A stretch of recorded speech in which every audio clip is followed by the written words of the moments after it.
Right, good morning guys. So this is the first video of the day. Romans 3 is incredibly interesting. We are talking about the judgment of God coming. A lot of brethren don't think that judgment is coming or don't want to think about it, but the reality is if God's judgment is not coming, there will be no justice. The ultimate justice defined by God, only God, not by humans, will be accomplished. God is a God of justice, peace, righteousness, purity.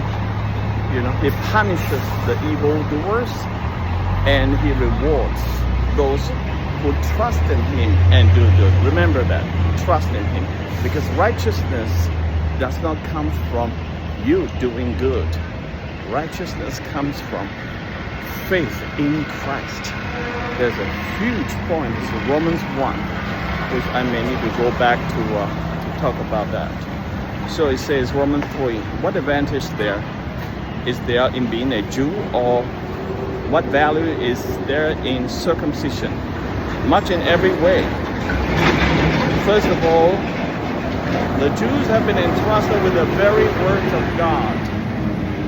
You see, Paul is asking rhetorical questions. So what's the advantage of being Jews? He's Jewish himself. So he's asking, what's the advantage? What's the point? Well, first of all, the Jews were given the very oracles of God, or the words of God. And then next line says, verse 3, what if some were unfaithful? Now, you know the story of the Jewish diaspora or Jewish nation.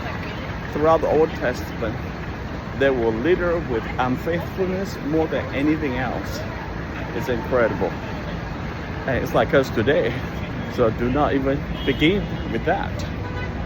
Verse 3 says, what if some were unfaithful, meaning the Jewish people unfaithful? Will their unfaithfulness nullify God's faithfulness? Wow. Do you see that? Not at all. Let God be true and every man being a liar. That is written. Okay, let me just expound on it real quick. Okay, this is really important. I think